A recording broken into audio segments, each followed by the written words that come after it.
Hey guys, spoiler warning. I'm gonna be talking spoilers about Deadhouse Gates. This is not a spoiler-free ramble.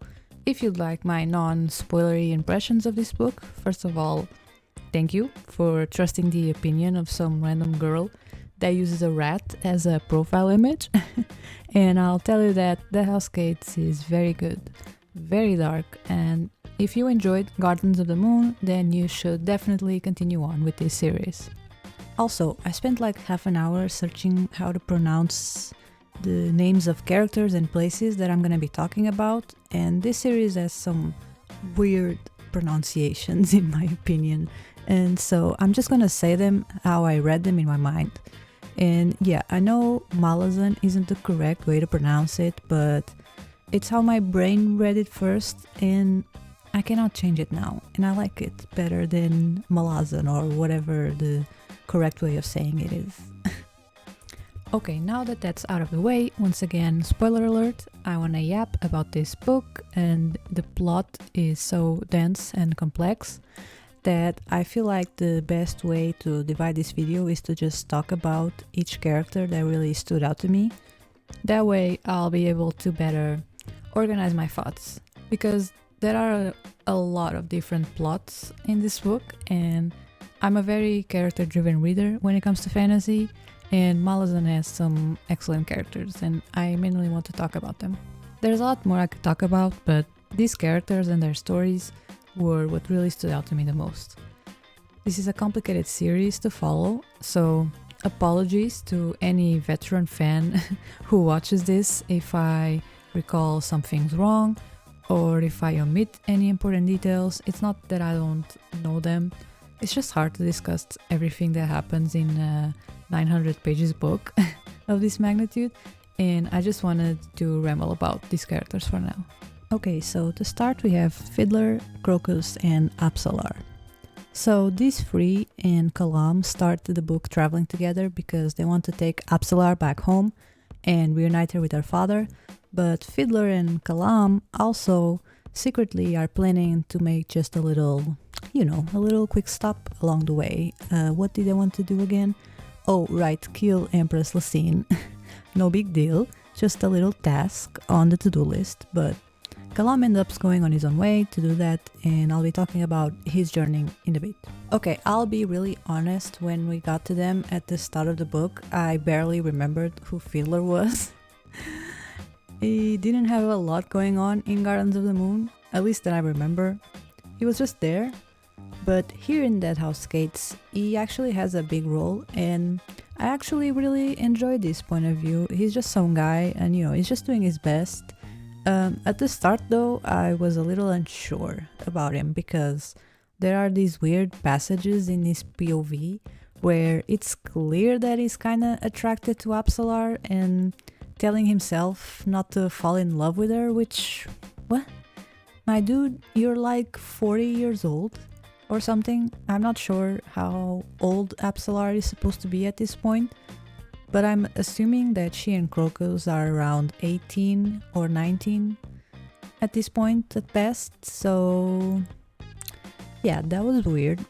I didn't like him at the start because of that, but thankfully that just stopped, and there was no more mentions of him being interested in her for the majority of the book, so I guess Steven Erikson either realized that it was weird as hell or he just forgot about it, which is even funnier to me, to be honest. It was a minor thing that didn't last long, but I still had to mention it because it did annoy me. And yeah, for most of the book, Fiddler was really cool and he paired off really well with all the characters he interacted with. He had an interesting dynamic with Crokus where it seems like he was trying to help Crokus mature and grow up, but at the same time he also kept hiding important things from him, which Crokus quickly would find out about by just thinking a little and putting the pieces together. Like, it wasn't even that hard, but Fiddler still thought that was like really impressive somehow. He was also slightly terrified of Apsalar's god-given skills anytime she had to use them, which is always fun for me when men are scared of her. That was a big thing in Gardens of the Moon, and it's hilarious. And he had a very interesting conversation with Mappo, one of my favorite characters in the book. Now, Crokus here, I was indifferent towards him in Gardens of the Moon. I thought he was fine.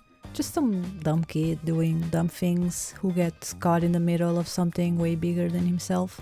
This is a story that fantasy books do constantly, and I usually don't care for these kind of characters, but the thing here was that he's not the main character, like in those other books. He's not being treated like some chosen one boy who ends up being good at everything. He's just a secondary character that does get unintentionally involved with the main plot, but he never takes away the focus of other characters that are more interesting than him.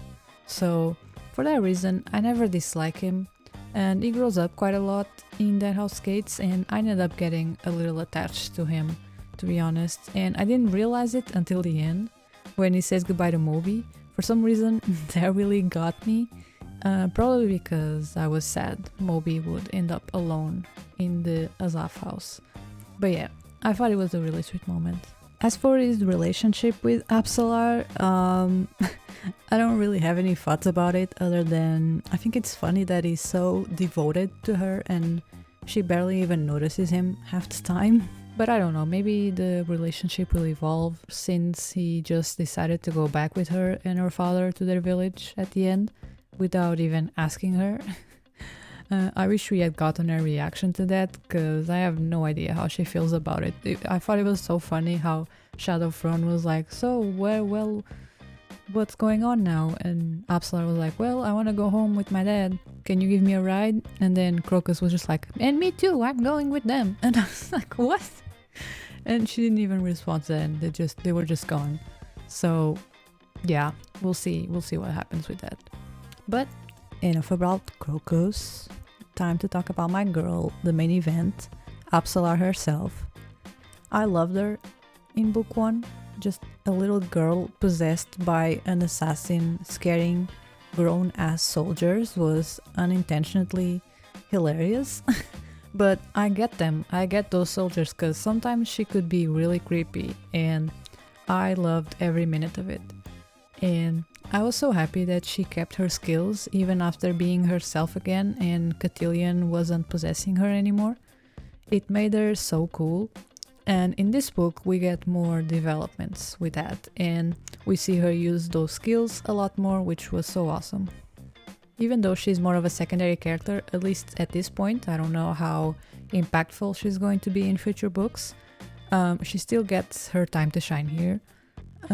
I wish we had learned a little more about her and how she feels. We get a little of that, but not as much as I wanted. But the fact that we didn't also shows that she doesn't really know who she's supposed to be at this point, I think. I would have liked some chapters from her point of view. I think that would have been cool just to see her state of mind and how she's feeling. But also, considering that one of the main conflicts throughout this book was that this trio, they're not really sure if Apsalar is actually herself and making her decisions, or if Cotillion is still there in control somehow. But by the end, I think it's pretty clear that it isn't, and I love that. I love that she has these memories and these skills and while still being herself. One of my favorite moments is that talk she has with Icarium when they're doing the typical D&D rest at the camp before the final battle. She showed that she's actually really wise on top of being a badass. And that might be because she now also has the memories of this immortal assassin in her head, but despite having a cold and serious personality, she does seem to care a lot about her friends and her family. So yeah, Apsalar is the best. I love her. I love everything about her, and I hope there's a lot more of her in the other 8 books I still have to read. Now Kalam. Kalam starts the book with the trio I was just talking about. However, after he receives the Book of Drizna from a spy, he sets off on his own to deliver this book to Shaik. Shaik is the high priestess of the whirlwind goddess, and she's leading the rebellion against the Malazan Empire, and she wants this book because as soon as she opens it, she will unleash the whirlwind apocalypse. This was a strong start for Kalam's story. He and Quick Ben were my favorite characters in Gardens of the Moon. I adored their friendship, but Quickpen tended to overshadow Kalam a bit in book 1, cause Quickpen, is just the coolest guy ever, let's be real. If we're not including Mr. Edgelord 9000 Rake in the conversation, of course. So, I was really interested in seeing Kalam having his own story and spotlight in Deadhouse Gates. The conflict at the start with him being a malazan soldier, but also being from the 7 cities was really interesting. I didn't expect him to want to deliver this book to Shaik, but he did. In a way, he's kinda responsible for a lot of the stuff that happens in this book. But he viewed this rebellion as a chance to weaken Lesine's control on the Malazan Empire, so that's why he did it. But after this, I started to lose interest in most of his journey. There were some good moments, but unfortunately, I started to care less and less about what was going on, especially close to the end when he's on that boat on his way to Mala's city. I'm gonna be honest, I don't know why there was so much time spent on that damn boat. It was just so pointless to me.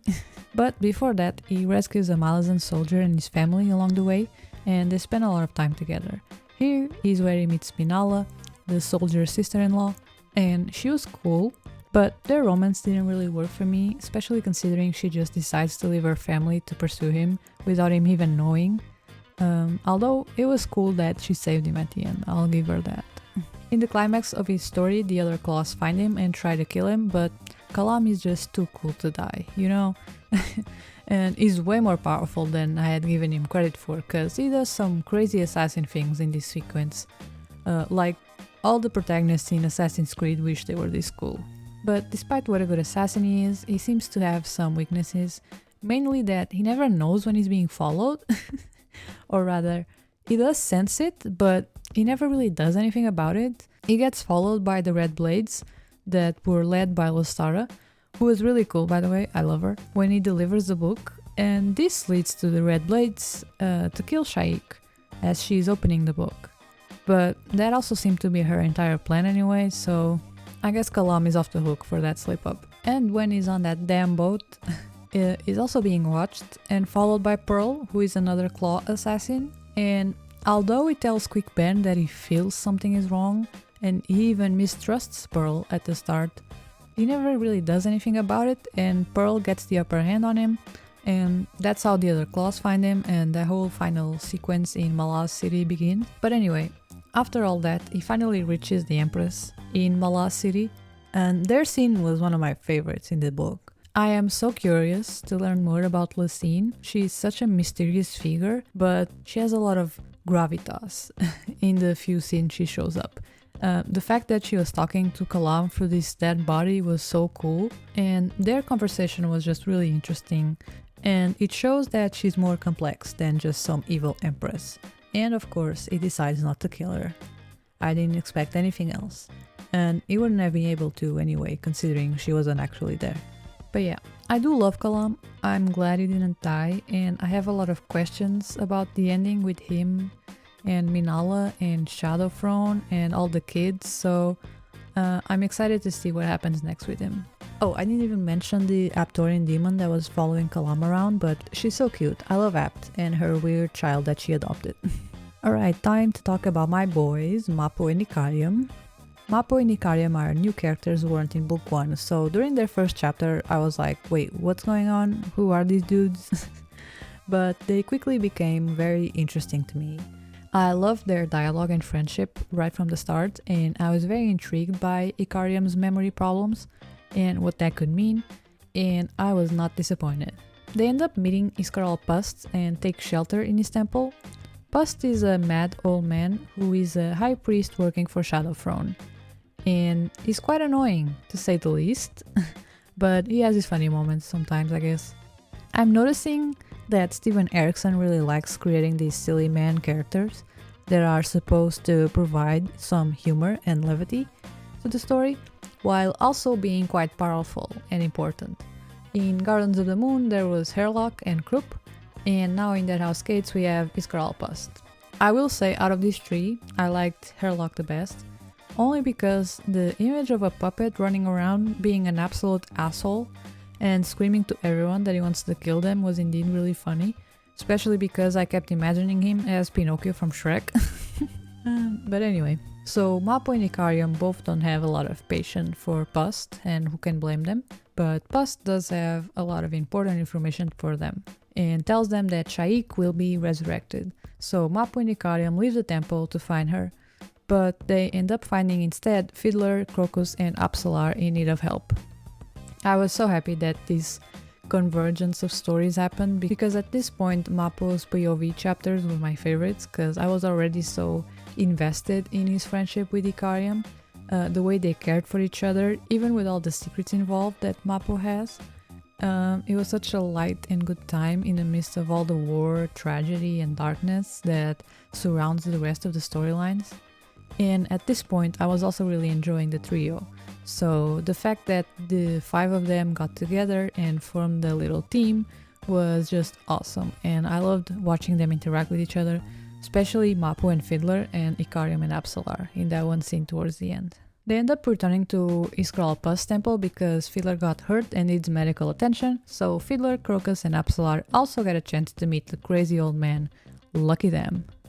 So the twist with Mappo and Icarium is that Icarium is actually a very powerful being that can destroy entire cities with his rage, but he has no recollection of this, and his goal is to recover his lost memories. And Mappo was tasked by a group called the Nameless Ones to accompany Icarium and make sure he never remembers who he is, to keep him in check. Mappo hides this from Icarium, of course, and instead pretends to be helping him.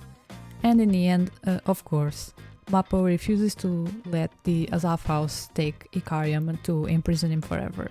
So Mappo rescues Icarium, who once again loses his memory, and their journey begins again, just as it was at the start of the book. I just love these two. The love they have for each other, like, they're in love. You can't convince me otherwise. I don't care. Like, it's honestly hilarious that every time Steven Erikson attempts to write a romance, it always falls flat. But here, he unintentionally just created one of the most romantic stories that I've ever read between these two dudes. And before you say, no, they're just friends, it's not like that, blah blah blah, you can have your opinion. I have mine. I love them. I am going down with this ship, okay? I don't know if they'll show up again. Part of me wants them back because I love them so much. But also I like the idea that they never return and just continue on their journey forever. But we'll see. We'll see what happens. Okay, let's do it. Time to talk about Felisin. I looked a bit around the internet for what the fandom's opinion of her is in general, because I was curious and I had a suspicion that turned out to be true. A lot of people seem to hate Felisin, and I don't, and I'll tell you why. So let's just start by recapping what we know about Felisin from Guardians of the Moon. She doesn't have an appearance, but she is mentioned by her siblings, Ganus and Tavor.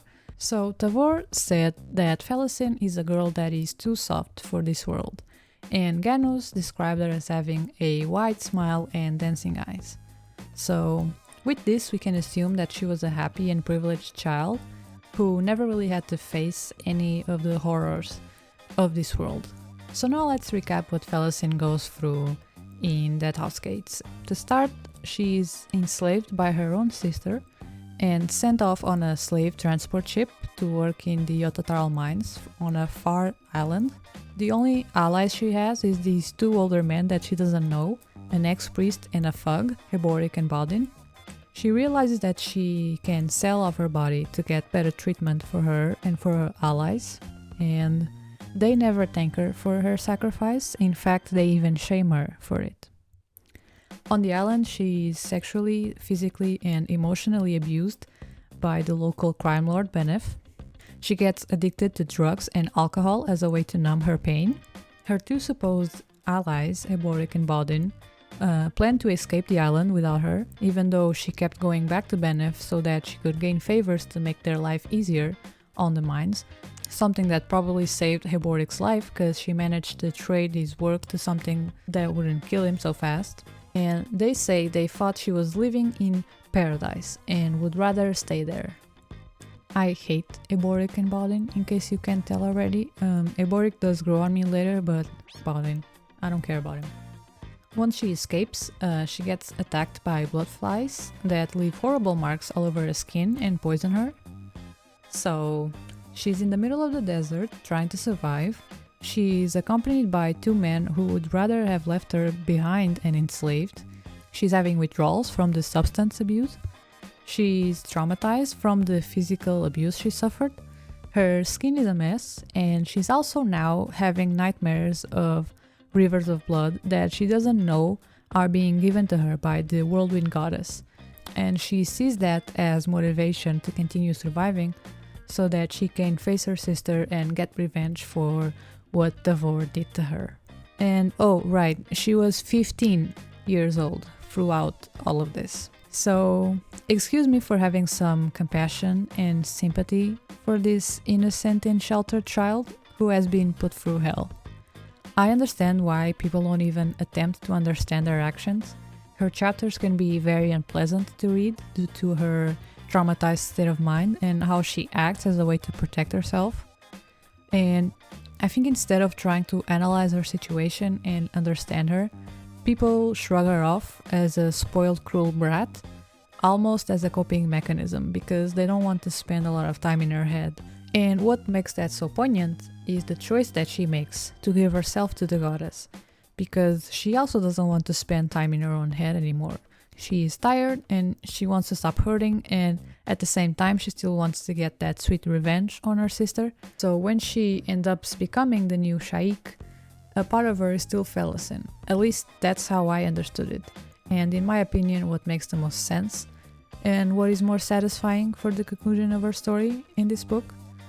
As the new Shaik, she also adopts a young girl and she names her Felisin, and I can't wait to see what happens next for her, but hopefully it won't be as horrible as what she went through in this book.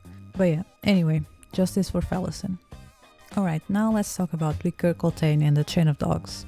At the start of the book, I thought Duiker was boring as hell, not gonna lie. I was thinking, why do I gotta follow this historian around? Can we get back to Mappo Icarium, please? His first goal is to try to rescue Eboric from the Autotoral mines, and he enlists help from Kulp, a mage I also didn't really care about, that's why I haven't mentioned him. But after things don't go so well, he ends up leaving and decides to join Coltaine's Chain of Dogs. Coltaine is a Wiccan and a fist from the Malazan Empire who was trying to lead 30,000 refugees to safety across the desert. And this was where Duiker's point of view started to become a lot more interesting, as he followed the footsteps of this massive train of people to try to figure out where they were going and what were Coltaine's tactics to lead these people and keep them safe. His chapters felt like a war tale being told, which makes sense since he's an historian, and his role once he finally reaches the Chain of Dogs is to record as much as he can. His observations and thoughts about everything that was going on were really interesting. I wouldn't say his chapters were fun, but if there's a section of this book where Steven Erikson wants to offer commentary on how nasty war gets and how there are no winners, then it's from Duiker and Coltaine. Coltaine was a very interesting character. His scenes are done sparingly so that once he shows up, he commands all the attention, and learning more and more of the things he was doing to keep 30,000 refugees alive across a terrible journey through the desert, while also being constantly attacked, was incredible. And if there's one story in this book that will always stay with me, it's the Chain of Dogs. And the ending really hit me hard. I'm not one to cry while reading a book, but wow. Coltaine sending Duiker alone with the refugees when they were almost at their destination of the city of Aran so that he and the rest of the warriors could stay behind and protect them. That desperate final run of the refugees to finally get inside city gates and be safe. And then finally Coltaine and his last remaining warriors who were still alive, still holding the line, almost safe too, only for that stupid high fist of the city to betray them and not offer any help and not open the gates. By that point I was a mess already.